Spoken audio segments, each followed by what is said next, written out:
Hello all. This is another of those Last with the News videos. A couple of weeks back you may have seen a proposal put forward to allow brands to sponsor lines on the London Underground. The specific one on offer being the Waterloo and City line. Basically, TfL made a post on LinkedIn offering the opportunity to sponsor that line. This has raised a certain amount of controversy, which is to be expected. Of late, Transport for London has had hits and misses with certain advertising campaigns. Long-time viewers may recall my rant back in 2023 about the frankly baffling Burberry advertising campaign that involved renaming Bond Street to Burberry Street for London Fashion Week. Now, just to be clear, that wasn't just a couple of signs or posters, it was all over the place. The roundels, the friezes, even the maps.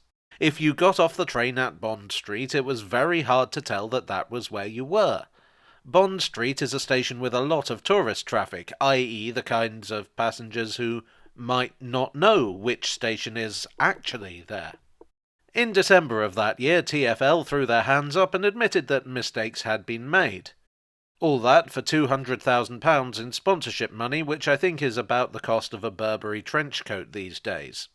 That didn't stop them from renaming Old Street to Fold Street in July 2024 as an advert for a phone of some sort, I forget which one. If you're a representative of the brand, I'm happy to look it up and mention it for, I think £200,000 is fair. I found Fold Street less objectionable because Old Street is less of a tourist destination and the rebranding at least sounds like Old Street. So there's less likely to be confusion, and I think this is borne out by the fact that there were no complaints about Fold Street as compared to 57 about Burberry Street. So I feel a bit bad that I can remember what was being advertised at Burberry Street but not at Fold Street. I can tell you that my phone is not the one being promoted because I just checked and it does not fold. Maybe I'll look the actual phone up once I get all this glass out of my hand. One promo I didn't mind was the Circle to Search line promotion. This was another phone promo. Again, I forget which one, but it was on the Circle line and reimagined the tube map in a circular format. This was displayed along with the more traditional map.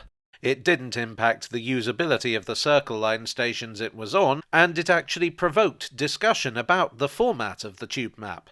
Not least because it evoked an earlier design by Maxwell Roberts, who I mentioned partly because he recently sent me some really cool information about the development of Crossrail. Thank you, Maxwell. Look out for that in future videos. Another one I thought was rather good was this one for one of the PlayStations at Oxford Circus. I'm not sure which one. The last game I played was Civilization 2. I think it's a good advert because it's playful, it uses tube iconography, but again, it doesn't mess with wayfinding. There was also the renaming of Piccadilly Circus to Piccadilly Circus to promote the Star Trek Picard series, which is the sort of renaming that's so subtle that you almost don't notice it. It's just a cute, temporary alteration that doesn't stop you from knowing that you're at Piccadilly Circus. It's just a shame the actual Picard series wasn't that great. I did like Lower Decks, though. But advertising on the tube is nothing new. As a matter of fact, the original form of tube roundel, the solid red disc that you can still see at some stations, was chosen in order to stand out from the enormous and confusing jumble of adverts on the platforms. Tube maps used to include the Army and Navy stores. In 1995, a Piccadilly line train was covered in advertising for United Airlines. In 1998, a Circle line train was wrapped in a giant advert for Yellow Pages, which extended to the seat maquette. There have been entire modes of transport that have been sponsored, like the TfL hire bikes and the cable car. And this is before we've talked about the ubiquitous adverts at stations and on trains. I definitely haven't covered everything. What I'm getting at is, while the campaign proposed by TfL is pretty big, it's nothing new. Oliver Harper wrote a column in The Guardian recently decrying big advertising campaigns as being against the spirit of Frank Pick and London Transport. But let's be real, that boat has sailed a long time ago. With a big advert on the side, probably. So what's different about this campaign? Well, basically, it's an opportunity to sponsor the entire line. That means branding on stations, on trains, down to seat fabric. It will not involve renaming anything, which was my big concern. We won't get, as it might be, HSBC Bank or Pimlico Plumbing Waterloo.